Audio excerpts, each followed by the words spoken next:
ये आप बताइए कि ये ईडी क्या है, पीएमएलए क्या है, सीबीआई क्या है, आईटी क्या है और ठीक चुनाव के समय इनकी ज़रूरत क्या है। तो इसमें बात आती है कि अब थोड़ा मैं नीचे आ जाता हूँ। केजरीवाल को गिरफ्तार किया जाता है, अक्सर का समाचारों में आता है कि उनको अभी जमानत नहीं मिलेगी, तो शायद पीएमएलए है उसी के तहत नहीं मिलेगी। अब मजेदार बात यह है, सामान्य रूप से चार्जशीट प्रस्तुत हो जाने के बाद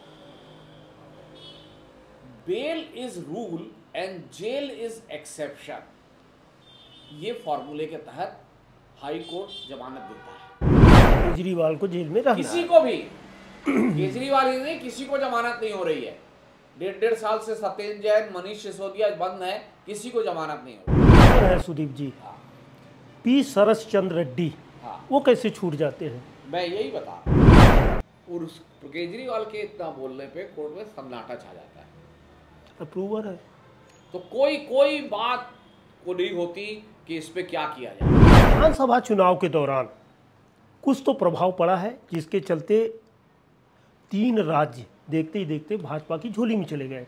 तब भी ईडी का मामला था, अब नहीं, पूरी बात नहीं हुई, तब भी ईडी का मामला था। अब लोकसभा चुनाव के दौरान क्या, अब उसको ध्यान में रखकर क्या आपको ईडी का प्रभाव दिखाई देता है मोदी के पक्ष में? लड़की की शादी के ठीक पहले लड़के के बाप का अकाउंट सीज करने जैसी कार्रवाई पिछले 5 साल में क्यों नहीं? कोई भाजपा को उसमें दोष नहीं देता अकेले। भाजपा की तो कई राज्य में सरकार है, केंद्र में भी सरकार है। उसके मुकाबले टीएमसी की केवल एक राज्य में सरकार है, तब भी 1500 करोड़ रुपया है, कांग्रेस से ज्यादा है। नमस्कार, आपने देखना शुरू कर दिया है खबरों की दीवार, सीजीवाल और हम हैं भास्कर मिश्र। जैसा कि आपको मालूम है कि इस समय देश के 542 लोकसभा सीट का चुनाव शुरू हो चुका है, यानी आचार संहिता लागू हो चुका है और कुल 7 चरणों में मतदान होंगे और 7 मई को अंतिम चुनाव के बाद 10 तारीख तक, यानी 4 मई तक, पूरा मई के पहले सप्ताह तक रिजल्ट भी सामने आएगा। चुनाव के दौरान जब लोग उस दौर से गुजर रहे हैं, इसी दौरान अक्सर कर जनता को ये सुनाई देता है कि छापा पड़ा है, कहीं ईडी का पड़ा है, कहीं आईटी का पड़ा है, कहीं सीबीआई का छापा, तो कहीं एक चर्चा और भी एक शब्द का बार बार आता है, उसका नाम है पीएमएलए। आखिर ये चारों समूह का वर्क क्या है और ठीक चुनाव के समय ये छापेमारी क्या है और छापामारी हो क्यों रही है, इन तमाम मुद्दों को लेकर आज हम बातचीत करेंगे सुप्रीम कोर्ट के जाने माने अधिवक्ता सुदीप श्रीवास्तव जी से। सुदीप श्रीवास्तव जी, आपका सीजीवाल में स्वागत है। लोकसभा चुनाव का ऐलान हो चुका है, 7 चरणों में मतदान होंगे, आपके प्रदेश में भी शुरू हो चुका है। इस बीच में ये सुनाई देता है कि वहाँ ईडी का छापा पड़ गया। दिल्ली में तो आप देख ही रहे हैं। जनता को दिल्ली, प्रदेश और चुनाव को समझने से पहले ये आप बताइए कि ये ईडी क्या है, पीएमएलए क्या है, सीबीआई क्या है, आईटी क्या है और ठीक चुनाव के समय इनकी ज़रूरत क्या है? देखिए, ये आईटी तो इनकम टैक्स है जी। ये हम लोग हमेशा से देखते आए हैं कि लोग अपनी आय पर एक नियत सीमा से अधिक आय होने पर कर पटाते हैं सरकार को। तो 7.5 लाख रुपए की सीमा है, उससे अधिक आय होने पर कर पड़ता है और अलग अलग ग्रेड में अलग अलग कर लगता है जी। तो आईटी तो इनकम टैक्स है, जिसको मैं जो समझता हूँ सभी लोग जानते हैं। सीबीआई भी सीबीआई है, केंद्र सरकार के पास जांच एजेंसी है जो राज्य सरकार की सहमति से या हाईकोर्ट या सुप्रीम कोर्ट के निर्देश पर किसी अपराध की जांच करती है। ठीक है। और सीबीआई को भी मैं मानता हूं कि बहुसंख्य लोग परिचित हैं और सीबीआई को जानते हैं। पहली मांग होती है कि सीबीआई से जांच करवाओ। वो विश्वसनीयता भी है जी। अब जी। इस कड़ी में एक नया नाम है ईडी। हाँ। और ईडी इस समय पिछले 3-4 साल से सबसे ज्यादा सक्रिय एजेंसी के रूप में दिखाई दे रही है। तो ये ईडी क्या है और ईडी कैसे काम करती है, किस क्या पावर से काम करती है? एक और है पीएमएलए, और लेकिन पहले ईडी को आप बताइए। तो ये कैसे काम करती है ईडी, ये इस पर एक बड़ा सवाल है। जी। देखिए, ये जो आपने नाम लिया पीएमएलए, ये कानून का नाम है, prevention of money laundering act. जी। Prevention of money laundering act. बने, इसको हिंदी में कहें तो धन परिशोधन के रोक का कानून। अब धन का परिशोधन साबुन लगा के तो नहीं होता। जी। धन का परिशोधन का मतलब है कि इलीगल तरीके से कमाए हुए धन को लीगल, साफ करके लीगल तरीके के धन में कन्वर्ट करना, जिसे आम भाषा में ब्लैक मनी को वाइट मनी करना। ये उसमें भी इसमें एक ग्रेड है। ब्लैक मनी में वाइट करना तो टैक्स एवेजन में आता है, वो इनकम टैक्स उसको डील करती है। पीएमएलए में है कि किसी अपराध से अर्जित संपत्ति, जी। एक सामान्य टैक्स एवेजन अलग चीज है कि मेरी आय 10 लाख रुपए थी, मैंने 7 लाख दिखाई और थोड़ा टैक्स बचा लिया, तो उस पर इनकम टैक्स नोटिस देगा, मेरी स्क्रूटनी होगी, मैं जवाब दूंगा, संतुष्ट नहीं होंगे तो टैक्स की लायबिलिटी निकलेगी, वो मैं टैक्स हटा दूंगा। ठीक है। उसमें पेनल प्रोविजन केवल फाइन है, इसमें जो जेल जाने वाली प्रक्रिया है वो नहीं है इनकम टैक्स पे, अगर आप केवल टैक्स एवेजन में है तो। पीएमएलए एक अलग चीज है। पीएमएलए मतलब prevention of money laundering. Money laundering का अपराध मतलब किसी अपराध से जनित संपत्ति। अब देखिए, सरकार में भ्रष्टाचार हो रहा है, उस भ्रष्टाचार से पैसा पैदा हुआ, जी है। वो पैसे को जो खपाया गया, तो खपाने में किसी के पास पहुंचा तो किसी ने मकान खरीदा, किसी ने प्रॉपर्टी खरीदी, किसी ने मशीनें खरीदी, किसी ने फैक्ट्री खरीदी, वो सब खरीदा। तो ये एक्ट इस संपत्ति को जो खपाता है उसको भी अपराधी मानता है। ठीक। तो ये जो मनी ट्रेल है कि ये पैसा कहाँ गया, वो सब उस चेन में अपराधी के श्रेणी में आता है। सर इसमें एक तो पूरी नहीं हुआ जी। लेकिन पीएमएलए में सारे अपराध से जनित संपत्ति प्रोसीड ऑफ क्राइम नहीं है, उसमें कुछ निर्दिष्ट अपराध हैं जो भ्रष्टाचार से संबंधित हैं, जो देश की सुरक्षा से संबंधित हैं, जो नशे को नशे लेकर पर संबंधित है, और कुछ ऐसे अपराध हैं। जी। माने ऐसा नहीं है कि किसी ने किसी से पॉकेट मारी की और उस पॉकेट मारी के पैसे से पान दुकान खोल ली तो उसमें ईडी आ जाएगी, वैसा नहीं है, वो उतना वृहद भी नहीं है। ड्रग्स ट्रैपिंग को लेकर है, लेकिन बड़े और प्रमुख अपराधों के लिए वो प्रोविजन है। ठीक है। तो अब हो ये रहा है कि ये ईडी की संस्था तो करीब 50 साल पहले बनी थी, प्रवर्तन निदेशालय। 2002 में मनी लॉन्ड्रिंग का प्रॉपर एक्ट बना, लेकिन उसके बाद भी जो इसमें बोलते हैं ना जिसको, इसके दांत नहीं थे एक्ट के, पीएमएलए के। हाँ, इसको शक्ति देने का काम किया 2019 में मोदी सरकार ने, और शक्ति देकर इसको जांच, अरेस्ट और रिमांड लेना, और वैसा ही जैसे कि एक सीबीआई करती है, वो सारे अधिकार इसको दिए गए। तो जब से ईडी के पास ये सारे अधिकार आए, ये आप ईडी को बता रहे हैं? हाँ, ठीक है। 2019 से जी। इस अमेंडमेंट के बाद, तब से ईडी की कार्रवाई पूरे देश में दिखाई दे रही है। अब ये इस पे आरोप लगता है सरकार पे, क्योंकि ईडी का नियंत्रण गृह मंत्रालय और वित्त मंत्रालय के हाथ में है, सरकार के हाथ में है। तो इसमें ये आरोप लगता है कि चुन चुन कर जो मोदी सरकार के विरोधी हैं उनके ऊपर कार्रवाई हो रही है और बाकियों पर नहीं हो रही है।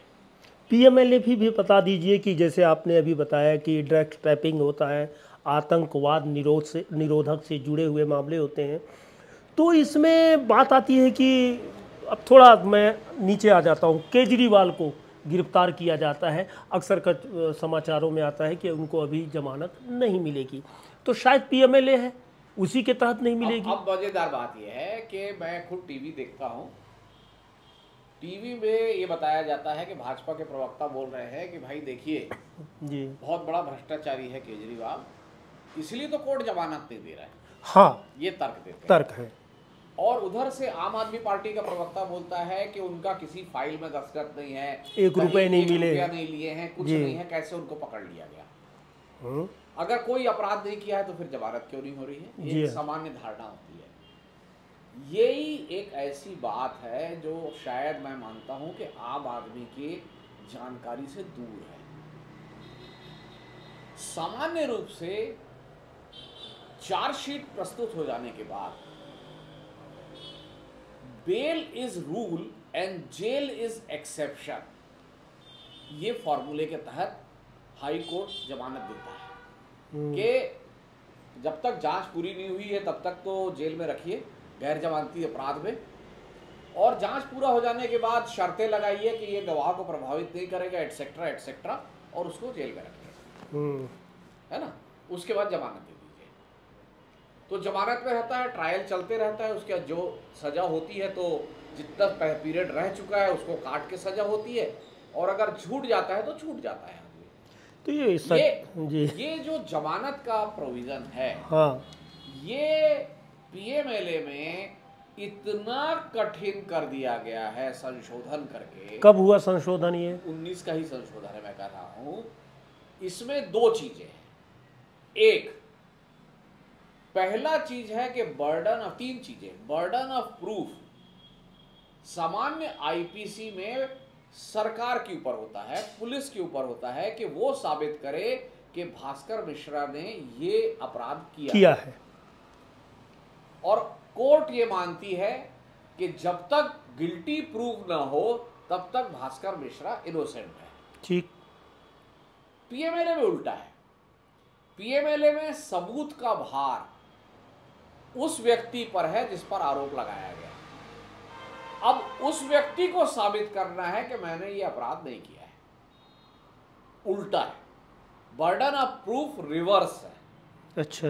अब इसका मतलब यह हुआ कि ईडी मतलब पुलिस की जगह आप ईडी रखिए, ईडी ने आप पर आरोप लगा दिया चार्जशीट के माध्यम से या एफआईआर के माध्यम से।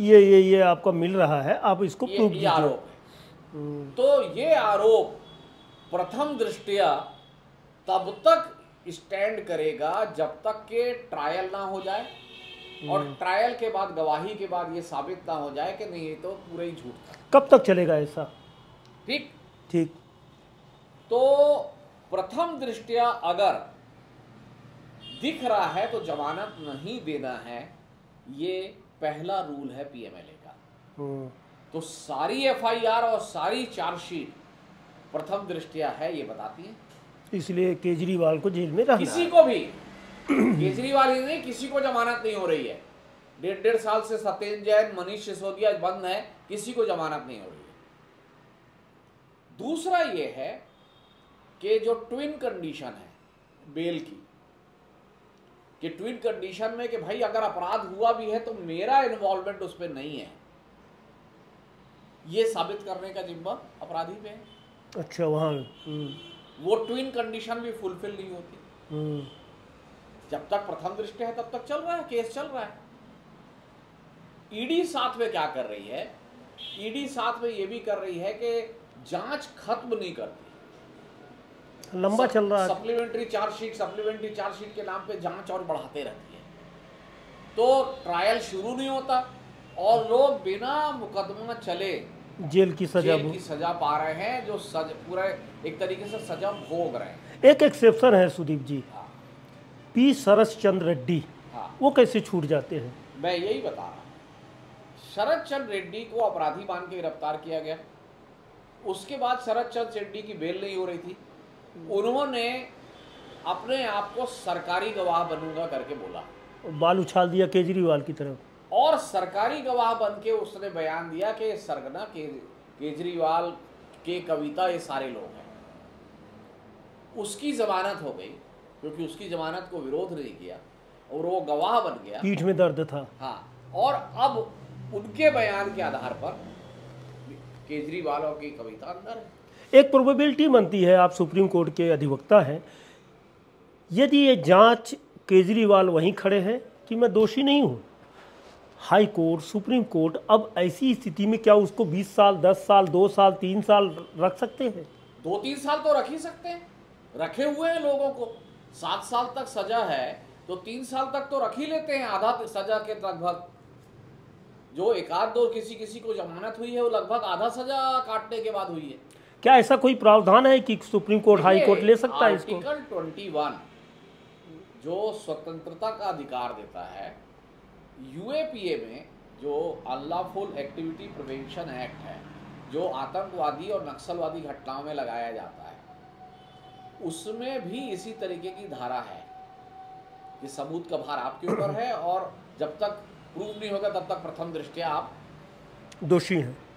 लेकिन उसके मामलों में सुप्रीम कोर्ट ने 2-3 जजमेंट में आर्टिकल 21 को इन्वोक किया है। उनका कहना है कि ये जो एक्ट के तहत जो बार है वो कॉन्स्टिट्यूशनल कोर्ट माने हाई कोर्ट और सुप्रीम कोर्ट पर लागू नहीं होता।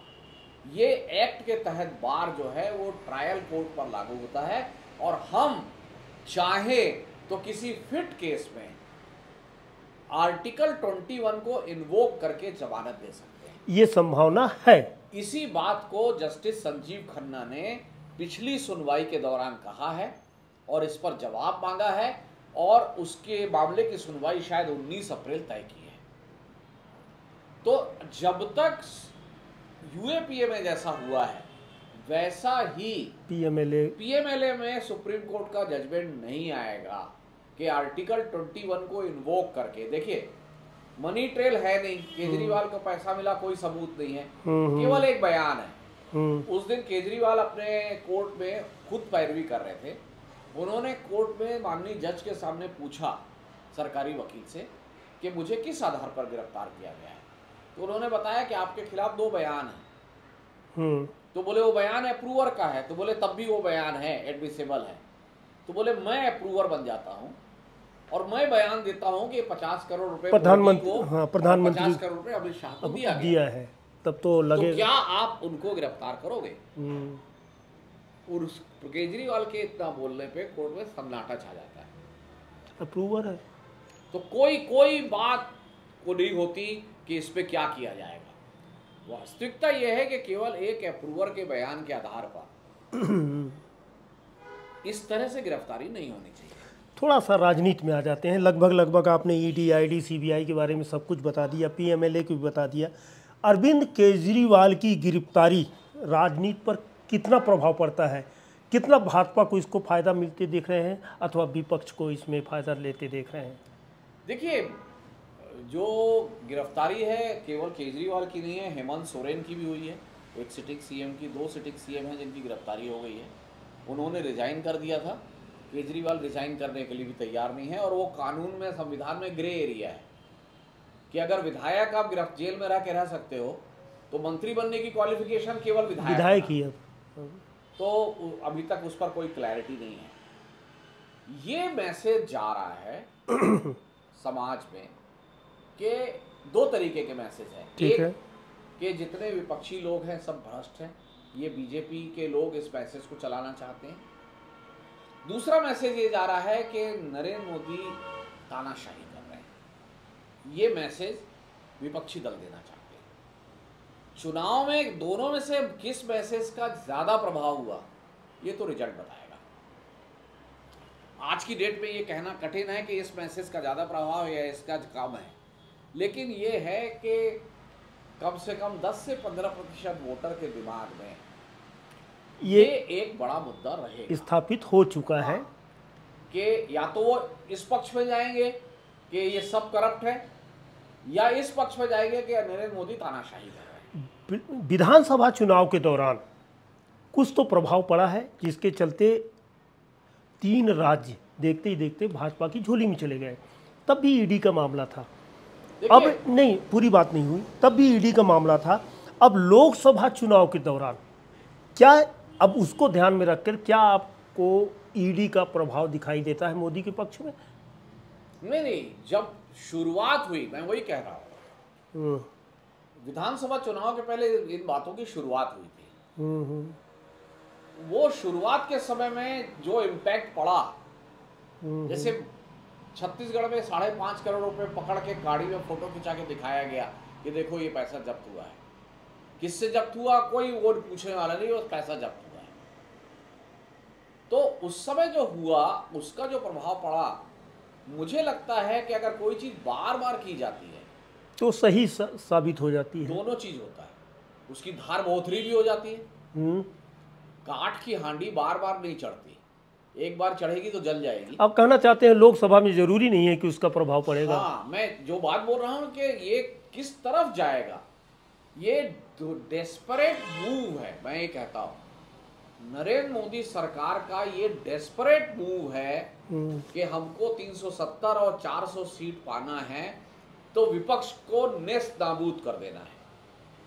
अभी आप देखिए, ये तो छोड़ दीजिए ईडी, जिस तरीके से इनकम टैक्स कांग्रेस के ऊपर कार्रवाई कर रहा है कि उसके खाते सीज हो रहे हैं, सारे पुरानी स्क्रूटनी, मैंने 1994 की स्क्रूटनी भी आज निकाल ली। सीताराम केसरी के लेटर तो पे ये सारी स्क्रूटनी पिछले 5 साल में क्यों नहीं की गई? ये एन चुनाव के ठीक पहले, माने लड़की की शादी के ठीक पहले लड़के के बाप का अकाउंट सीज करने जैसी कार्रवाई पिछले 5 साल में क्यों नहीं की गई? तो ये दिखता है बिल्कुल कि नरेंद्र मोदी सरकार बहुत ज्यादा डेस्परेट है। अब वो घबराहट में डेस्परेट है, अति उत्साह में डेस्परेट है, ये मैं नहीं बता पाऊंगा। एक सवाल इसमें और निकलता है, अब लगभग आप क्लियर कर दिए हैं कि लोकसभा चुनाव में वो जरूरी नहीं कि काट की हांडी फिर चढ़ जाए। एक बात और है कि जब आप 1996 की बात करते हैं, सीताराम केसरी की, कांग्रेस के खाता सीज होने की, तो 2021 में वित्त मंत्री भारत सरकार ने कहा है कि 2014 के पहले, अगर आपने जानते हैं 2014 के पहले यदि कोई मामले आईटी के ऐसे कोई मामले रहेंगे और नहीं खोले जाएंगे, यदि उसकी कीमत या रेवेन्यू रिटर्न हो रहा है 50 लाख से कम, तो क्या वो संशोधन यहाँ लागू नहीं होगा? नहीं है ना, वो एक लिमिटेड एरिया के लिए, आम टैक्स करदाता जो हैं उनके लिए है। अच्छा, कि उनकी स्क्रूटनी दोबारा नहीं खोली जाएगी, उनकी फाइल दोबारा नहीं, राजनीतिक पार्टियां नहीं आती हैं, ये बड़े ट्रांजैक्शन और उसमें ये नहीं आते। वो जो है वो एक सामान्य आम इंडिविजुअल करदाता के लिए वो प्रोविजन है। अच्छा, तो ये नहीं आता। लेकिन बात यही है, अब आप देखिए ये सारी कार्रवाई क्यों हो रही है? क्योंकि इलेक्टोरल बॉन्ड के जजमेंट आने के बाद ये बात खुलकर आ गई है कि कम से कम 14 ऐसी कंपनियां थी जिन पर रेड मारने के बाद पैसा आया है, उन्होंने पैसा भारतीय जनता पार्टी को दिया। उसमें आपसे जगह वो रेड्डी भी है, बहुत सी कंपनियां हैं। मैं तो कोई भाजपा को उसमें दोष नहीं देता अकेले, भाजपा की तो कई राज्य में सरकार है, केंद्र में भी सरकार है, उसके मुकाबले टीएमसी की केवल एक राज्य में सरकार है, तब भी 1500 करोड़ रुपए आया, कांग्रेस से ज्यादा। तो कई पार्टियों को पैसा आया, लेकिन वो व्यवस्था सुप्रीम कोर्ट ने कही असंवैधानिक कही कि भाई ये पता होना चाहिए कि कौन किसको चंदा दे रहा है। तो उस मामले में जो रिकॉर्ड आया वो बहुत ज्यादा चौंकाने वाला है। मैं तो ये मानता था पहले कि उद्योगपतियों के काम सरकारें करती हैं और सरकारों को उद्योगपति चंदा देते हैं, ऐसा ही निकलेगा, होता भी है। लेकिन यहाँ बात उससे आगे है कि कंपनियों के ऊपर रेड मारी जाती है, दवा कंपनियों के सैंपल फेल किए जाते हैं, उसके बाद वो चंदा देती है, दवा कंपनी का अप्रूव्ड हो जाते हैं।